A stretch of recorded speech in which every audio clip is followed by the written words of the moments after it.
Julie, merci d'être prêtée au jeu des questions-réponses. Merci de l'invitation. Merci. Du coup, toi, tu es coordinatrice depuis combien de temps? Alors moi, je suis coordinatrice pour le Nord depuis 2 ans. Ok, et comment ça t'est venu à l'idée de devenir coordinatrice? Alors j'avais un ami qui était coordinateur, qui m'a parlé un petit peu de ce qu'il faisait. Ça m'a plu, parce que moi-même, en tant qu'enfant, mes parents avaient des élèves d'échange tous les ans. Et donc du coup, toi, ton rôle dans le programme web, il consiste en quoi? Coordinateur, c'est déjà à la base le fait de rechercher des familles d'accueil. Donc ça va être via les réseaux, via notre entourage. Et ensuite, c'est de pouvoir échanger, faire une visite aussi, pour aller rencontrer le lieu de vie potentiel où pourrait être accueilli le jeune. Et ensuite, c'est de pouvoir trouver des profils des jeunes qui peuvent correspondre à la famille. Monter le dossier administratif qui va permettre l'accueil du jeune. Et ensuite, c'est de pouvoir formaliser les choses, donc acter le placement. Le jeune qui contacte sa famille, qui va l'accueillir. Et après, c'est de pouvoir répondre à toutes les questions diverses et variées de la famille en attendant l'arrivée du jeune.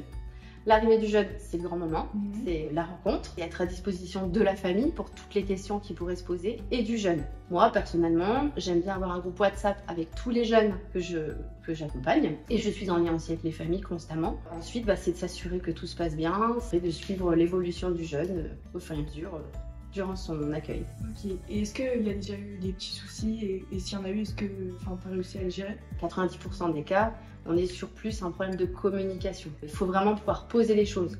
Moi, souvent, ce que je conseille, c'est au départ, on se découvre, donc on s'observe, et après, on se repose bien avec ce qu'on appelle, nous, la ligne de conduite.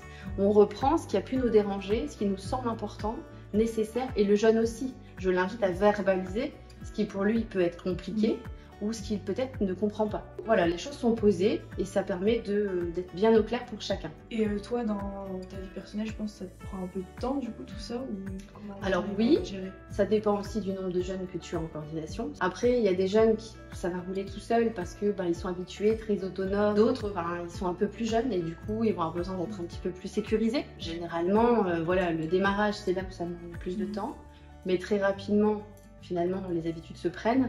Et on est plus sur un rythme d'une fois par mois où on fait le bilan obligatoire avec la famille, avec le jeune. Et après, en tant que coordinatrice, on peut aussi avoir envie de proposer des activités.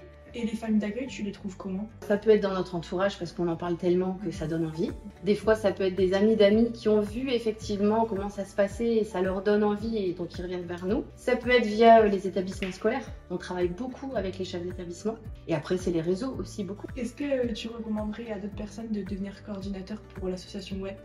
C'est pas est-ce que je le ferai, c'est que je le fais. J'ai embarqué 2 copines qui me voient faire et ça leur a donné envie. Une qui est déjà coordinatrice du coup, qui a pu rejoindre l'association web, et une deuxième qui est en voie de le faire. Et je pense que ce ne sera pas les 2 seuls. Et qu'est-ce que ça t'apporte? En tant que personne, souvent ça questionne et puis ça permet aussi de voir certaines situations sous différents angles. Ça permet aussi une lecture de des fois la vision d'une situation vue par un ado et vue par la famille. Ça permet de cheminer aussi personnellement. Il faut avoir des familles qui ont des passions que je découvre aussi. Donc voilà, c'est très très très riche. Tu penses que c'est quoi les compétences et les qualités qui sont requises pour être coordinateur?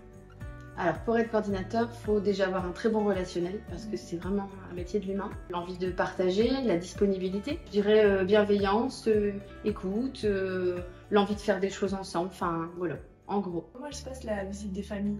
Alors la visite de famille, c'est là où après avoir passé longtemps du temps derrière mon téléphone avec les gens, déjà ils peuvent mettre un visage sur mon nom et après c'est de pouvoir se poser.